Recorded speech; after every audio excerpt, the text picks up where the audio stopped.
বাইতুল মুকাদ্দাসের ফজিলত এমন, বাইতুল মুকাদ্দাসের ফজিলত বরকত তেমন বেশি, যার কারণে দেখেন ওই জেরুজালেমে ফিলিস্তিনরা বাইতুল মুকাদ্দাসে যায়, ইহুদিরা মুসলমানদেরকে নির্যাতন করে, জ্বালাতন করে, তারপর বাইতুল মুকাদ্দাসে কেন যায়?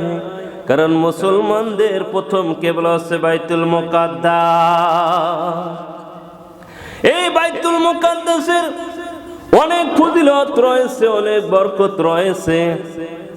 বন্ধুরা আমার, বাবাজিরা আমার, এই বাইতুল মুকাদ্দাস সম্পর্কে মাখুন রাদিয়াল্লাহু তাআলা আনহু বর্ণিত, আমার নবী রাহমাতুল লিল আলামিন, মায়ার নবী, হায়াতুন নবী, জিন্দা নবী বলেছেন, যে ব্যক্তি বাইতুল মুকাদ্দাসে 5 ওয়াক্ত ফরজ নামাজ আদায় করবে, যে ব্যক্তি 5 ওয়াক্ত ফরজ নামাজ বাইতুল মুকাদ্দাসে আদায় করবে, আল্লাহ পাক ওই ব্যক্তিকে নিষ্পাপ বানিয়ে দুনিয়ায় প্রেরণ করে দিবে।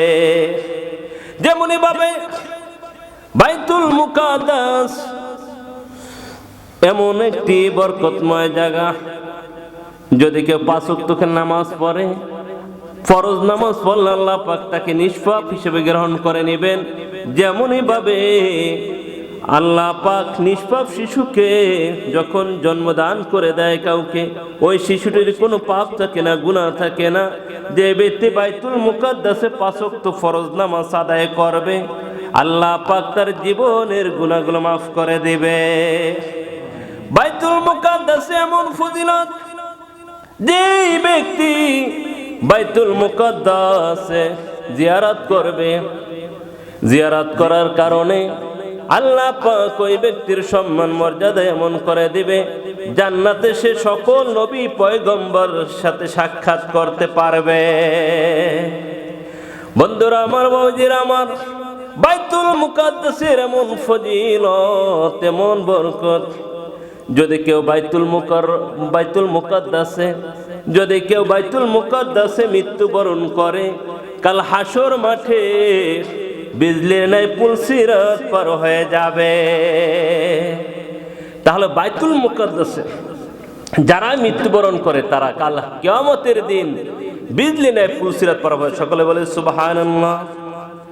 বন্ধুরা আমার, বাবাজিরা আমার, এই জন্য দেখেন বাইতুল মুকাদ্দাসে মুসলমান ফিলিস্তিনরা কত মার খাইতেছে, ইহুদিরা মারধর করতেছে, তারপরও জানে যে বাইতুল মুকাদ্দাসে আল্লাহ রব্বুল আলামিন বাইতুল মুকাদ্দাসে এমন সম্মান মর্যাদা দিয়েছেন, আল্লাহ পাক প্রথম আসমান হতে বাইতুল মুকাদ্দাস পর্যন্ত তার আসমানের দরজা উন্মুক্ত রাখে।